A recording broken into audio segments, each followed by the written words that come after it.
os discípulos de Jesus cultuam? Como adorar a Deus de forma autêntica?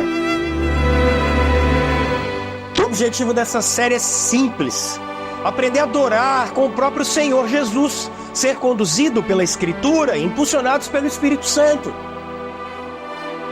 E juntos vamos descobrir o verdadeiro lugar da música e do louvor nas nossas vidas como discípulos de Cristo. Que a nossa adoração seja sempre regulada pela palavra e vivificada pelo Espírito Santo.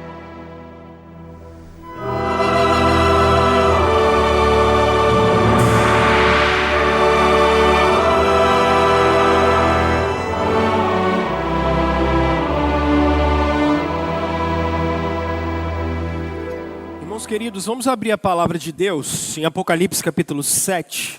Apocalipse capítulo 7. Eu quero conversar com vocês hoje sobre esse louvor, o louvor que ecoa para sempre. Apocalipse capítulo 7. Eu expus para vocês Salmo 95, Salmo 96. E a gente conversou um pouco sobre o lugar da música no nosso cotidiano, mas muito mais na nossa adoração. E eu escolhi os dois últimos textos para mostrar para a gente aquilo que eu conversei na semana passada com vocês, que a igreja que seremos precisa impulsionar a igreja que somos.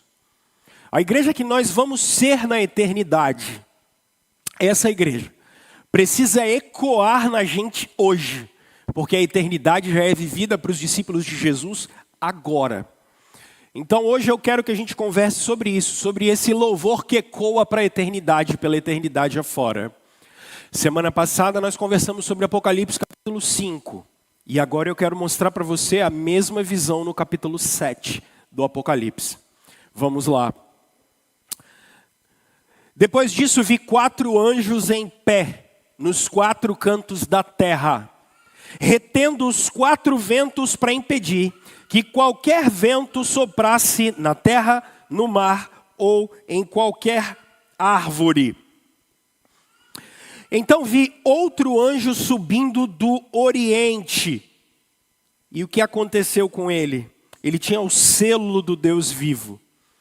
Ele bradou em alta voz aos 4 anjos a quem havia sido dado poder para danificar a terra e o mar.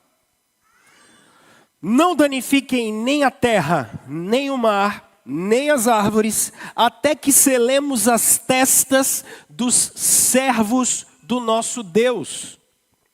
Então ouvi o número dos que foram selados, 144 mil, de todas as tribos de Israel.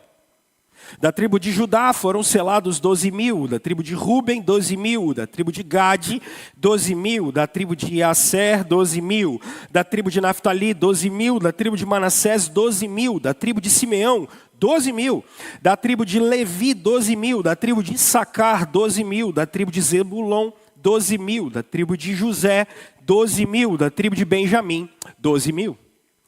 Depois eu olhei e diante de mim não estavam mais 144 mil, estava uma grande multidão que ninguém podia contar. E agora não é de Israel, é de toda tribo, língua, povo, enfim, em pé diante do trono e do Cordeiro, com vestes brancas e segurando palmas. E clamavam em alta voz: a salvação pertence ao nosso Deus que se assenta no trono e ao Cordeiro. Todos os anjos estavam em pé, ao redor do trono, dos anciãos, dos 4 seres viventes. Eles se prostraram com o rosto em terra diante do trono e adoraram a Deus, dizendo: Amém. Louvor e glória, sabedoria, ações de graça, honra, poder e força sejam ao nosso Deus para todo sempre. Amém. Então um dos anciãos me perguntou: quem são estes que estão vestidos de branco e de onde eles vieram? Respondi: Senhor, tu sabes. E ele disse: estes são os que vieram da grande tribulação, que lavaram as suas vestes e as alvejaram no sangue do Cordeiro. Por isso eles estão diante do trono de Deus e o servem dia e noite em seu santuário. E aquele que está sentado no trono estenderá sobre eles o seu tabernáculo. Nunca mais terão fome, nunca mais terão sede. Não os afligirá o sol, nem qualquer calor abrasador, pois o Cordeiro que está no centro do trono será o seu pastor. E ele os guiará às fontes da água viva. Como eu quero ouvir isso um dia. E Deus enxugará seus olhos toda lágrima. Vamos orar, meus irmãos. Vamos orar. O Senhor está presente no meio de nós. Ele deixou sua palavra para a gente poder compreender a sua vontade. E com temor e tremor vamos nos achegar diante de Deus nosso Pai. Senhor, nós estamos diante do Senhor, pedindo que a bondade, a misericórdia e a fidelidade do Senhor estejam sobre o seu povo. Abençoa a gente para a gente compreender, não os mistérios do Senhor, porque eles já foram revelados, mas para a gente poder compreender a sua graça e a sua bondade sobre nós, em nome de Jesus. Amém. Bom, vamos lá. Vocês nunca ouviram uma pregação em Apocalipse capítulo 7, eu sei disso. As pessoas têm medo do livro do Apocalipse. Então, eu quero primeiro puxar a sua orelha para você que não vem na igreja. E aí você perde a semana passada e hoje você fica perdido.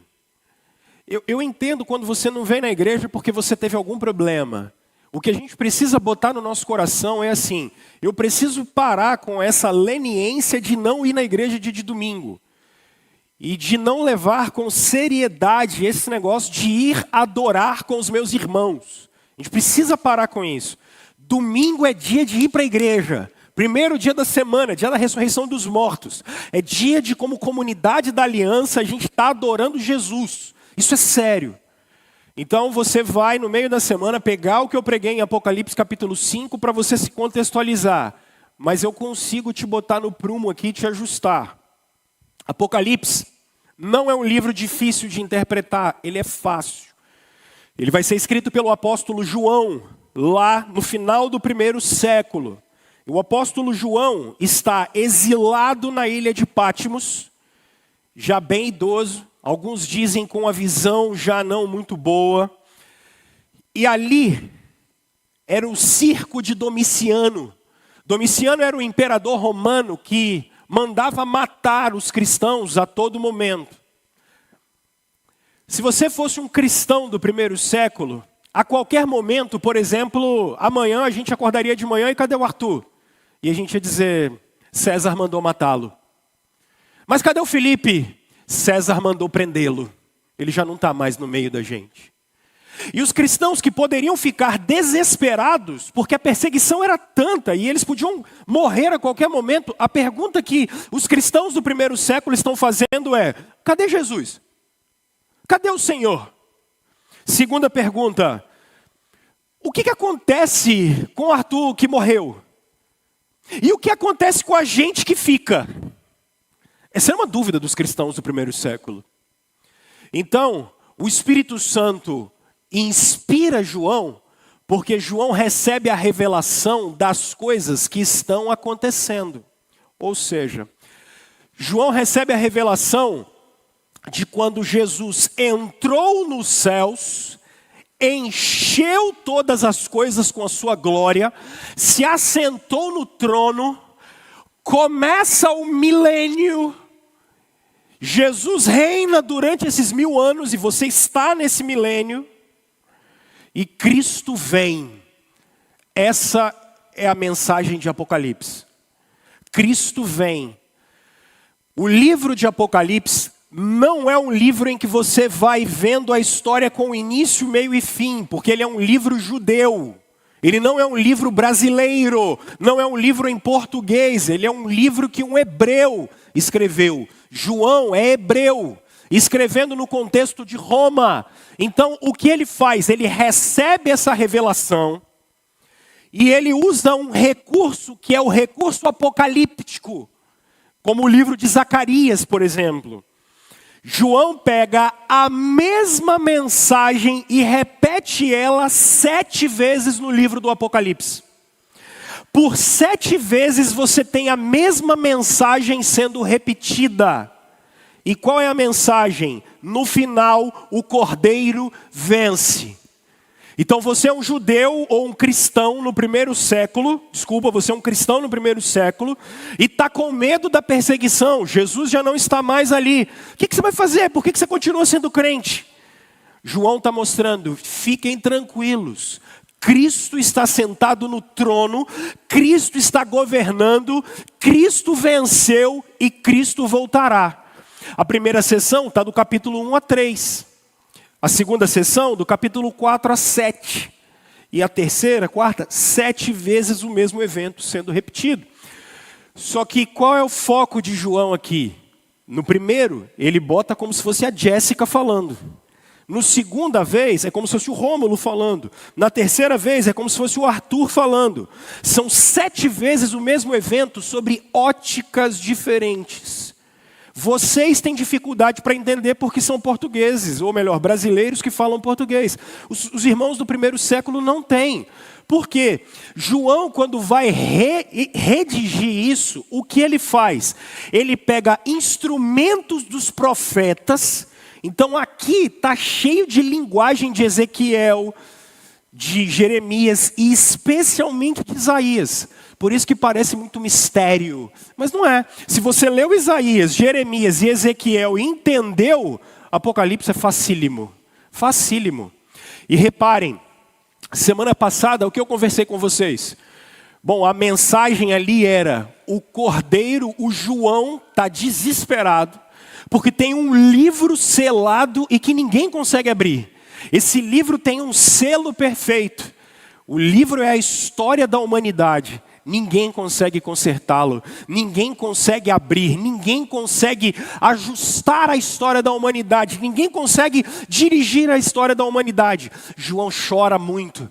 E aí alguém grita: ei, o cordeiro que esteve morto, mas agora está vivo, ele consegue abrir os selos. E aí, as 12 tribos de Israel, junto com os 12 apóstolos, ou seja, os 24 anciãos, a igreja, junto com os seres viventes, a criação, junto com os anjos, todos estão em volta de Jesus, dizendo: glória para sempre ao Cordeiro de Deus. Porque ele conseguiu vencer o pecado, porque ele conseguiu vencer o mundo. E a gente terminou semana passada mostrando que Cristo tem a história nas suas mãos e ele a resolverá. E esse é o capítulo 6 de Apocalipse. Volta comigo só um minutinho. Olha pessoal, vocês estão assustados por quê? É que vocês ficam vendo novela da Record achando que aquilo é Bíblia. Não, não é. Não, a igreja vai passar pela grande tribulação. Vocês acabaram de ler, ué. Os remidos passaram pela grande tribulação. Está claro no texto. Para de ficar vendo novela com teologia ruim. Vocês estão percebendo a necessidade da sã doutrina? Isso aqui foi revelado não é para que você não entenda, é para você entender. Só não precisa ter medo da Bíblia. Só que vocês estão tão cheios de crendice na cabeça de vocês, que vocês ficam confusos. Então vá atrás de sã doutrina, de coisa boa. Para de ficar vendo pregador disso, daquilo outro. Cara, a Bíblia é para ser estudada. Bom, vamos lá, o cordeiro não está com o livro na mão? Agora ele vai começar a abrir os selos. E aí nesses selos, ele começa a abri-los. Olha o capítulo 6. Eu vou bem rápido, isso aqui é mais fácil do que andar de bicicleta. Observei quando o cordeiro abriu o primeiro selo. Esse primeiro selo liberou, verso 2, capítulo 6. Olham, diante de mim estava um cavalo branco. Quando Cristo abre o primeiro selo da história da humanidade, sai um cavalo branco, que pelo amor de Deus, não é o anticristo, tá? O anticristo nunca é visto como branco, nem é um cavalo branco. Não é o anticristo. O que é isso? É o evangelho que é pregado nos 4 cantos da terra. Olha só, verso 2. Olhei, diante de mim estava um cavalo branco, seu cavaleiro empunhava um arco e foi-lhe dada uma coroa. Ele cavalgava como vencedor, determinado a vencer. O evangelho está sendo pregado nos 4 cantos da terra. É só isso. O primeiro selo que o cordeiro abre é para que a mensagem da palavra de Deus chegue nos 4 cantos da terra. Verso 3, olha o segundo selo. Aí vai para o verso 4, ele viu um outro cavalo que era vermelho. O seu cavaleiro recebeu o poder para fazer o quê? Tirar Vocês viram paz na terra até então? Não. O que é que Jesus está demonstrando? Que o mundo é um lugar de guerra. Que o mundo é um lugar que não se tem paz. Que isso está na mão do Cordeiro. Mas que o mundo é um lugar em que desde que ele tem pecado, a destruição está nele. E foi-lhe dada uma grande espada. Agora Jesus, verso 5. Quando o Cordeiro abriu o terceiro selo, ele viu um ser vivente que dizia: venha, olhei, diante de mim estava um outro cavalo preto. Seu cavaleiro tinha na mão o quê? Não só guerra agora, olha a caristia. Então ouviu que parecia uma voz entre os 4 seres viventes que dizia: 1 quilo de trigo por 1 denário. Você já imaginou ter que trabalhar o dia inteiro para comprar 1 quilo de trigo? Quanto é um dia de serviço? R$150? Sei lá, mais ou menos. Vamos botar aqui um dia de serviço. Você já imaginou comprar 1 quilo de trigo por R$150? É mais ou menos o que você vive hoje. Você vai no supermercado, compra 3 sacolas, você fala, 300 conto. R$500, 4 sacolas. Jesus já disse isso no primeiro século, que o mundo era um lugar de caristia e que o mundo era um lugar de guerra. É só isso que o Apocalipse está falando para vocês. Achou que era mágica, né? Achou que ia vir um cavalo, né? Não, não vai vir, não. Isso aqui é... Cavalo é ginete, gente. É um aviso. É só isso. Tem nenhum cavaleiro preto aqui, não, que vai vir. Isso aqui é só dizendo, olha, é uma mensagem que está chegando. Isso é uma visão dos profetas. Os profetas trabalhavam com essa linguagem. Verso 7. Olha o 4º selo. A história da humanidade sendo aberta por Jesus. Ok? Qual é o 4º selo? Ouvi a voz do 4º ser vivente dizer: venha, olhei, diante de mim estava o quê? Um cavalo amarelo. E o seu cavaleiro chamava-se Morte e Inferno. Foi-lhe dado poder sobre as pessoas morrerem. Vocês já passaram por uma pandemia alguma vez na vida de vocês? A história da humanidade é de guerra, fome, caristia, morte. É isso que Jesus está dizendo. O que o Apocalipse está dizendo é que quando Cristo abre a história da humanidade é uma história de destruição. Agora olha o verso 9, capítulo 6. Quando ele abriu o 5º selo, vi debaixo do altar o quê? Leia comigo. As almas. Então para de achar que depois que morreu vai dormir e ficar num sono eterno. Porque eles estão se perguntando, Filipe morreu, e agora? O que acontece? Onde Filipe está? Diante do trono do Cordeiro. Se o pessoal estava com medo, meu Deus, Nero mata a gente, Domiciano mata a gente. Calma, a gente está diante do trono do Cordeiro. Fiquem tranquilos. Enquanto aqui está rolando uma destruição danada, a turma que morreu está onde? Diante do trono. Fazendo o quê? Leia comigo. Quando ele abriu o 5º selo, vi debaixo do altar das almas daqueles que haviam sido mortos. Por quê? Por causa da palavra de Deus e do Ser cristão era sofrer, era ser perseguido. Olha lá. E eles clamavam em alta voz o quê? Leiam comigo. Até quando, ó soberano, santo, verdadeiro, esperarás para julgar os habitantes da terra e vingar o nosso sangue? Essa turma está assim, Senhor, o Senhor não vai voltar. Senhor, o Senhor não vai voltar para julgar esse mundo mal, de guerra, de destruição. Ok. Percebam que no verso 11 eles têm vestes brancas. Verso 12, observei quando ele abriu o 6º selo. São 7, não são? Ele vai abrir o 6º selo. Houve um grande terremoto. O sol ficou escuro como tecido de crina negra. Toda a lua tornou-se vermelha como sangue. O 6º selo é o que, gente? A volta de Cristo.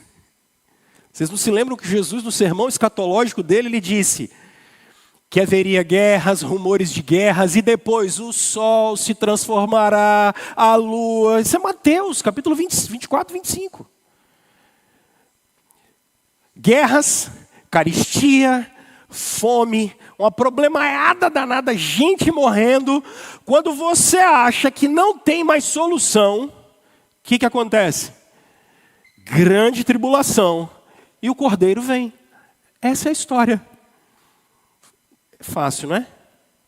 Se tiver dúvida, anota aí, 27 99991 5860. Para de ver novela da Record. A teologia é ruim. A teologia é horrorosa. E teologia foi feita para ser estudada. E aqui, pelo amor de Deus, homens, mulheres, estudem teologia bíblica, estudem teologia pastoral, estudem teologia sistemática. Ao contrário do que essa turma está dizendo, a gente precisa estudar. E teologia boa. Isso não sou eu que estou inventando. Isso aqui já tem 2000 anos isso aqui que eu estou falando com você. Ok? Aí começa o capítulo 7. Por quê? Jesus começa a abrir os selos e a história da humanidade está aí. Só que agora a gente chegou no capítulo 7. Tudo bem? Passou a grande tribulação, que a igreja vai passar por ela. Tá? Se Jesus for voltar, nós vamos passar pela grande tribulação. Fiquem tranquilos, vocês não vão fugir dela, não vai ter rapto, não vai ter nada disso, não tem juízo suspenso de Deus, isso é maluquice que vocês aprenderam por aí, interpretação ruim de 2 Tessalonicenses capítulo 4, tá? Forçação de barra até não poder mais. Para, gente, a Bíblia é fácil de ser entendida. Capítulo 7, verso 1. Depois vi os 4 anjos em pé nos 4 cantos da terra. Essa linguagem é de Ezequiel. 4 cantos da terra. Esses anjos estão segurando a destruição final do último dia, quando Cristo voltar. Esses anjos estão segurando o juízo de Deus. Nesse exato momento, meus irmãos, onde está Jesus? Sentado no trono e o juízo dele está sendo seguro. Por quê? Retendo os 4 ventos para impedir que qualquer vento soprasse na terra, no mar ou em qualquer árvore. Então veio outro anjo subindo do oriente, tendo o selo do Deus vivo. O selo do Deus vivo. Ele bradou em alta voz aos 4 anjos a quem havia sido dado poder para danificar a terra e o mar: não tragam o juízo por enquanto. É isso que o texto bíblico está dizendo. Ó. Não danifiquem nem a terra, nem o mar, nem as árvores, até que façamos o quê? Até que selemos. Até que a gente sele as testas dos servos do nosso Deus. Para acabar de uma vez por todas com a crendice de vocês. O que é a marca da besta mesmo? 666. Ela está onde? Na mão direita e na... Quem não tem a marca do cordeiro tem a marca da besta. Para de achar que é código de barra, pelo amor de Deus. QR Code. Para de ver novela de sã doutrina que você tem que estudar. Se por um lado existem aqueles que têm a marca do cordeiro, quem não tem a marca do cordeiro tem a marca do anticristo. É isso que a Bíblia está trabalhando. Só que o primeiro cavalo é o evangelho sendo pregado. Os eleitos de Deus estão recebendo a marca de Cristo. Paulo falou disso em Efésios capítulo 1, que o selo do Espírito é a marca do último dia. Como é que vocês não entendem isso ainda? Ou seja, quem recebeu a marca e o selo de Jesus é cheio do Espírito. Quem não recebeu pertence a essa era e a essa época. É só isso. Não tem magia nenhuma. Até que Cristo venha, o Evangelho está sendo pregado e os salvos, os redimidos, os regenerados estão recebendo o Espírito para serem livres da idolatria. É só isso. Não tem mais nada. Não danifiquem a terra. Aí o verso 4. Então ouviu o número dos que foram selados. Quantos são eles? 144 mil. Oh meu Deus. Não são as testemunhas de Jeová. Verso 5. Você está vendo que esses 144 mil, eles são de Israel? É o número de judeus salvos. É só isso. 12 de tal tribo, 12 de tal tribo, 12 de tal tribo, 12 de tal tribo. Por quê? Porque é o número de judeus salvos. Tem gente em Israel que vai crer em Jesus? Claro que tem. Muita. É só isso que é isso aqui. Não tem mais nada demais. É o número de judeus salvos. Agora sai do número de judeus salvos. Que eles são salvos não é porque são judeus. Eles são salvos, vocês vão ver agora, porque eles creram em Cristo. Porque sai do número de judeus, das 12 tribos do Antigo Testamento, desses que creram em Cristo. Olha o verso 9. Depois disso olhei, diante de mim estava o quê? gentios, uma grande multidão. Se o número de judeus é possível contar, o número de gentios não é possível contar. Somos nós. Gente de toda tribo, língua e nação, olha. Estava uma grande multidão que ninguém podia contar. De todas as nações, tribos, povos, línguas. Em pé diante do trono e do cordeiro. Com vestes brancas e fazendo o quê? Segurando palmas. Só que aqui a tradução está ruim. Sério, eu não gosto de fazer isso, mas está ruim. Eles estão segurando. Quando Jesus entrou em Jerusalém, o que eles têm na mão? Ramos. Ele está fazendo essa analogia. Quando Jesus entrou em Jerusalém, o que eles faziam? Hosana ao filho de Davi. Hosana ao filho de Davi. Essa é a cena. Eles estão pegando a cena de quando Israel foi salvo, 150 anos antes de Cristo, do Império Grego. Eles achavam que Jesus era um fenômeno político que salvaria eles. Quando Jesus entra em Jerusalém, eles fazem o domingo de Ramos. João está usando essa expressão aqui. Ele está dizendo, agora o rei do universo entrou nos salões celestiais e toda a igreja, o Israel que creu e nós gentios que cremos, todos estão dizendo, Hosana ao filho de Davi, bendito que venha em nome do Senhor. Ele é o nosso rei, a gente está coroando Jesus aqui. Essa é a cena. Estão percebendo ou está muito viajando? Eu estou tentando explicar o texto. E clamavam em alta voz o quê? A salvação pertence ao nosso Deus que se assenta no trono e a quem? O que venceu? Ele está vivo? Ele venceu? Todos os anjos estavam em pé ao redor do trono, dos anciãos e dos 4 seres viventes. A igreja, os anjos e a criação. Está todo mundo em volta do cordeiro. Eles se prostraram com o rosto em terra diante do trono. E o que eles fizeram? Adoraram a Deus, dizendo, amém. Louvor e glória, sabedoria, ações de graça, honra, poder e força sejam ao nosso Deus para sempre. Mais uma vez, anjos, a igreja e a criação estão em volta do cordeiro glorificando ele. Então um dos anciãos me perguntou, quem são esses vestidos de branco? De onde eles vieram? Eu respondi, Senhor, João respondeu, né? Eu não, João. Ô Senhor, o Senhor sabe de onde eles vêm? E aí o que ele disse? Gente. Ele disse, esses são os que vieram da grande tribulação. Que lavaram as suas vestes e as alvejaram no sangue do Cordeiro. Judeus e gentios passam por essa terra de destruição, por essa terra de fome, por essa terra de carestia. E em volta do trono eles dizem, ao nosso Deus que se assenta no trono, e ao Cordeiro pertence a salvação. Esses somos nós. O povo que lavou as suas vestes no sangue do Cordeiro. Olha, gente, é isso que é o livro do Apocalipse, tem nada de mistério aqui. Somos nós.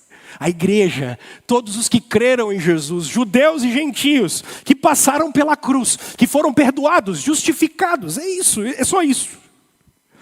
Olha agora, verso 15. Olha, gente. Por isso eles estão diante do trono de Deus e servem de dia e de noite no seu santuário.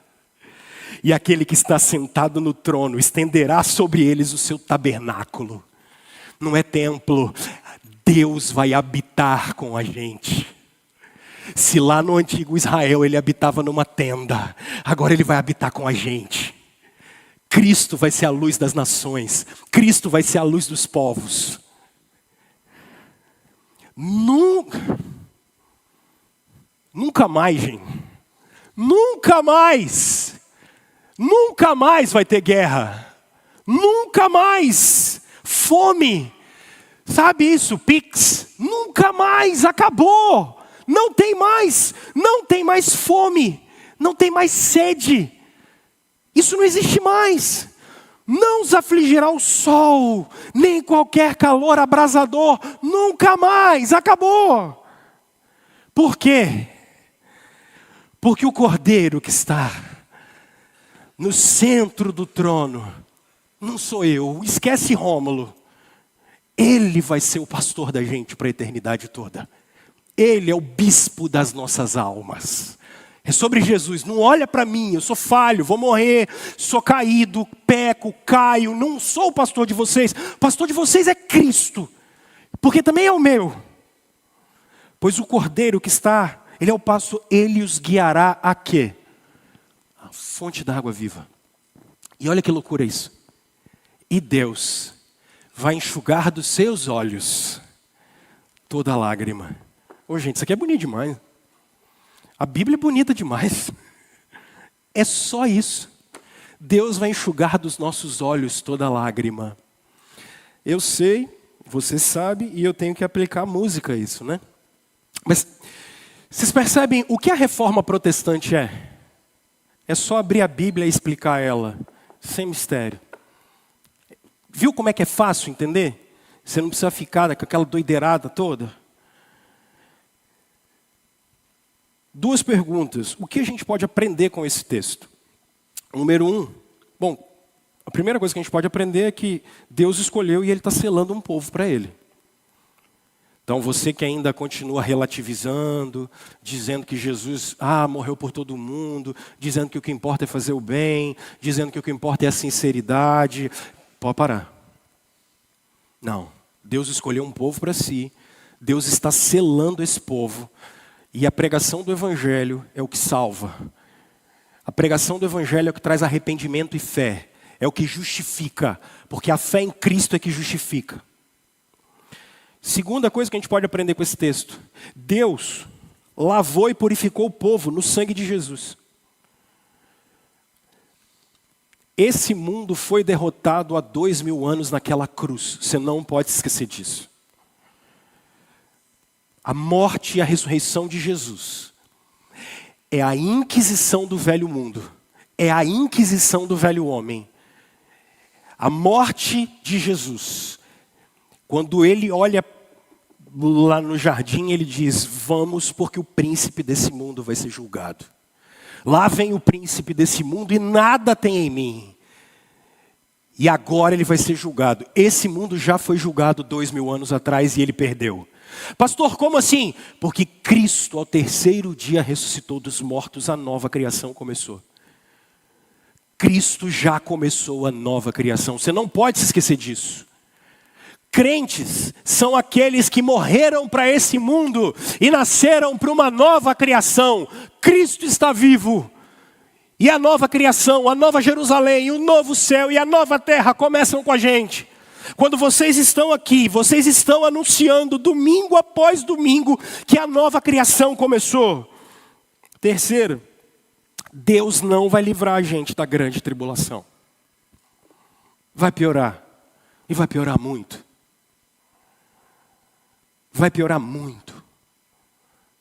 Eu tenho relatos de irmãos nossos que creram na nova cortina de fé islâmica, que não podem abrir a boca para falar nada de Jesus. Porque se abrirem a boca, eles morrem. O cristianismo é a religião mais perseguida do mundo. A ponto de... Eu sou casado com a Aline, ela converte ao lado da cultura islâmica. Eu tenho o direito de entregá-la e falar, não quero mais saber de você. E eu deserdo ela. Isso em pleno 2024. Isso está acontecendo. Nos quatro cantos, isso nunca acabou, isso nunca parou. O cristianismo continua sendo perseguido. E esses irmãos, o que eles estão clamando? Eles estão clamando, Senhor, o Senhor não vai voltar. Eles passam por momentos difíceis que os ocidentais já passaram. Agora, nesse momento, graças a Deus temos liberdade, mas já não tivemos no passado. E pode ser que no futuro não tenhamos. A igreja sempre passará por tribulação e mais tribulação e mais tribulação. Se você quer ser cristão, saia fora do discurso da prosperidade, saia fora do discurso triunfalista do dinheiro, das bênçãos. Ser cristão é morrer para si mesmo e viver para Cristo. É entender que o nosso tesouro está escondido em Cristo, que Ele é a nossa única esperança na vida e na morte. Enquanto isso, passamos por aflições, irmãos. Pessoas vão morrer, nós passaremos por grandes dificuldades. A grande questão é, no meio da grande tribulação, não abandone a fé. Vá até o final. Não abandone Cristo. Não apostate. Não abandone a mensagem da salvação. Quarto, Deus vai poupar a igreja dos seus flagelos, a destruição que o próprio Deus trará no dia do juízo. Isso é fato. Deus vai poupar a igreja dele disso. Nós passaremos por uma grande tribulação, sim, mas pelo flagelo de Deus, não. Nós seremos transformados. O Senhor nos pegará antes disso. O Senhor abreviará o tempo das nossas peregrinações. O Senhor abrandará o tempo do nosso sofrimento. Suportem, irmãos. Suportem. Cristo está vivo. 5, Deus preparou um lugar para Ele mesmo habitar no meio de nós. Você viverá com Jesus. Você vai ver o Senhor. Nós nos reuniremos com Cristo. Mas, você se pergunta, pastor, por que esse louvor ecoa nos céus? Percebam, diante de toda essa mensagem, o que a gente faz? Canta. Qual é o nosso papel no meio disso tudo? A gente louva, a gente glorifica, a gente exalta.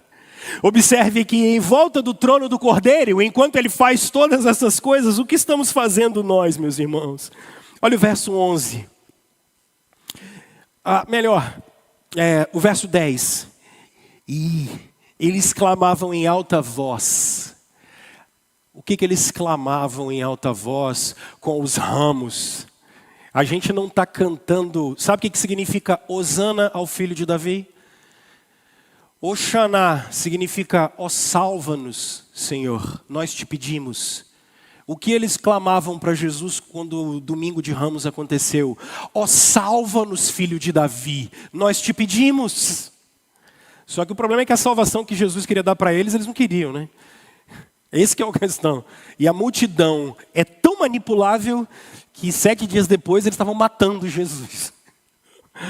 A horda de loucos é assim. Essa gente está em volta do trono de Jesus. João está usando a figura do domingo de Ramos, cantando. A salvação pertence ao nosso Deus que se assenta no trono e ao Cordeiro. Todos os anjos estavam em pé, verso 11, do trono, dos anciãos e dos 4 seres viventes. Eles se prostraram com o rosto em terra diante do trono e o adoraram, dizendo amém. Louvor e glória, sabedoria, ações de graça, honra, poder, força sejam ao nosso Deus para todo sempre. Amém. A igreja que somos precisa inundar a igreja que seremos, precisa moldar a igreja que somos. O que eu quero que vocês percebam sobre música? Percebem a expressão corporal como é importante na nossa adoração.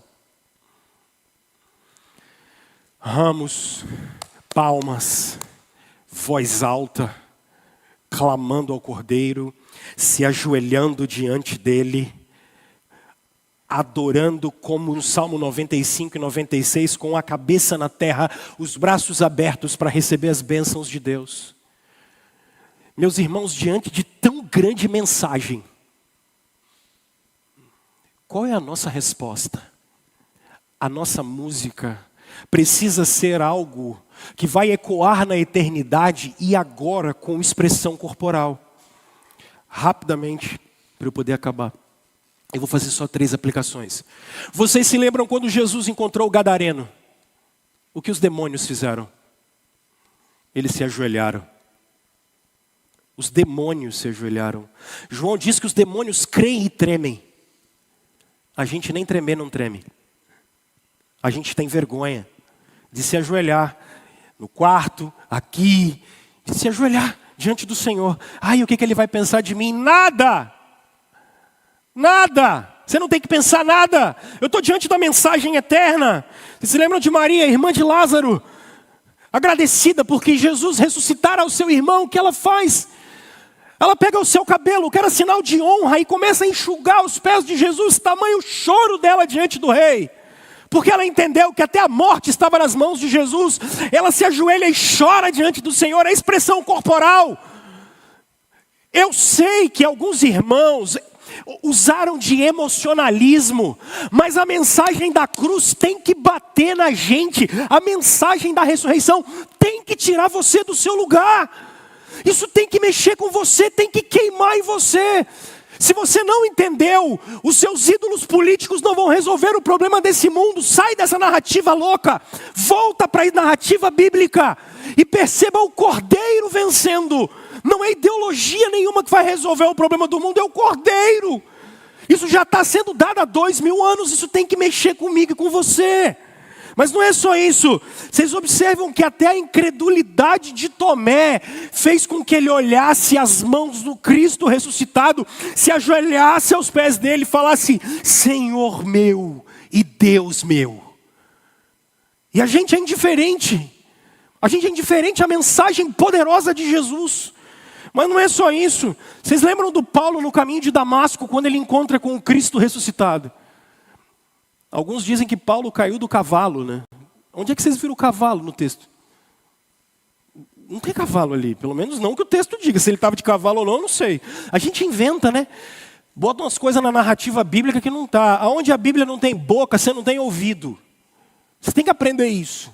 Não ultrapasse o que está sendo dito. 1 Coríntios 4:6. Paulo cai quando ele vê a glória de Cristo.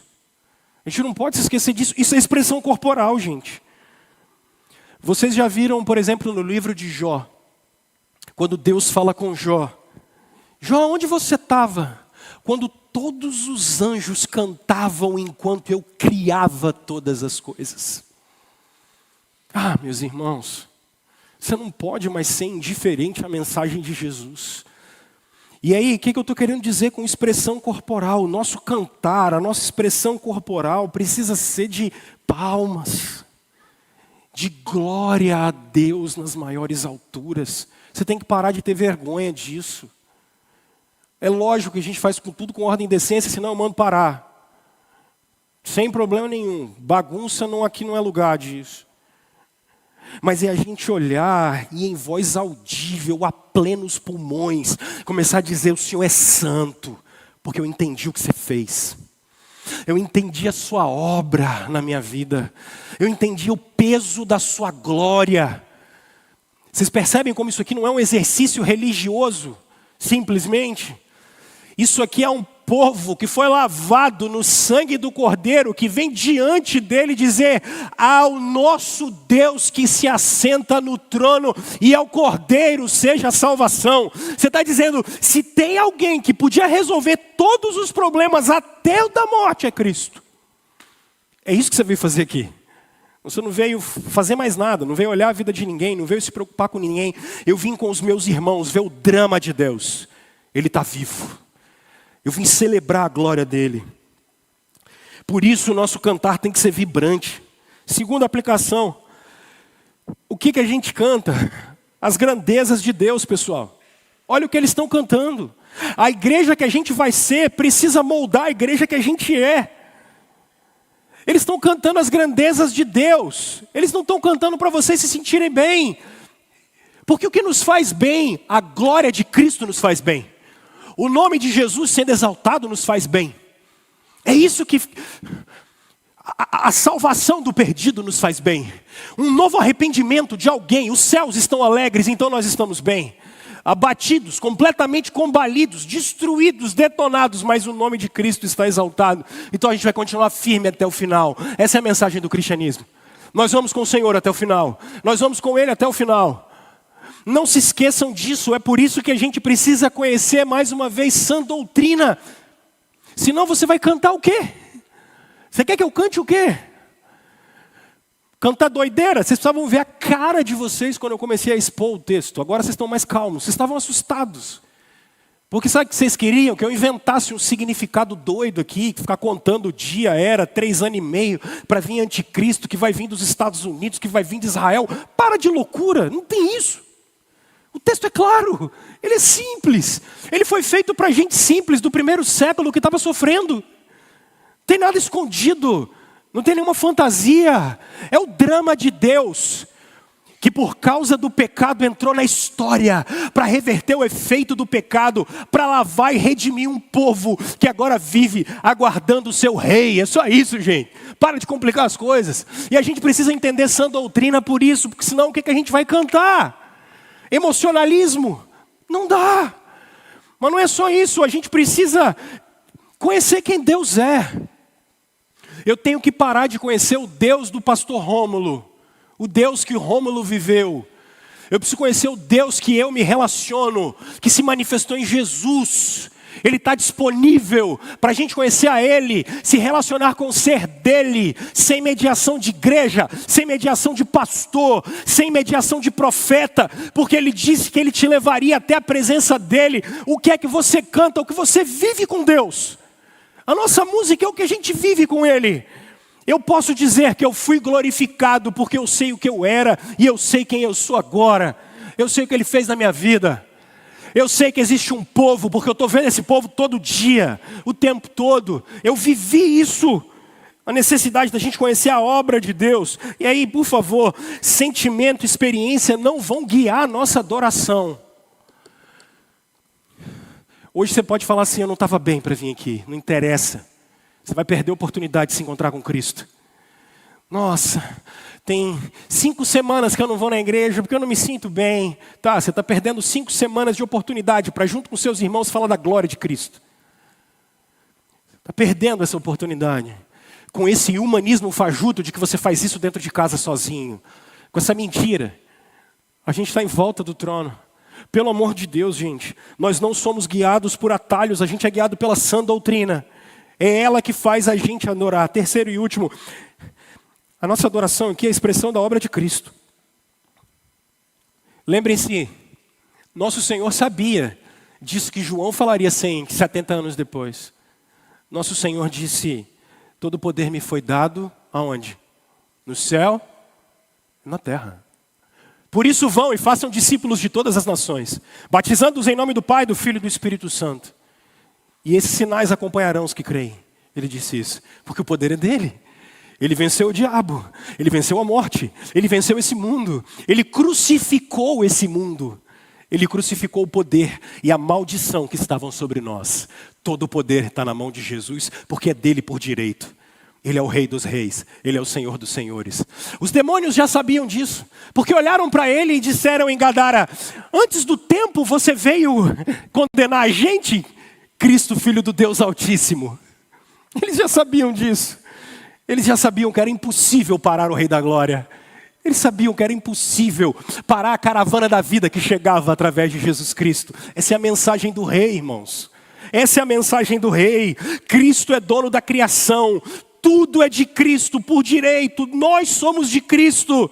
E por fim, Cristo tem poder sobre todas as coisas. E aí eu queria terminar dizendo, por que você tem que cantar? Porque Cristo continua restaurando ainda hoje a vida da gente. Cristo me salvou, eu sou um sinal disso. Cristo salvou cada um de vocês, cantemos a Ele. Cristo nos deu nova vida.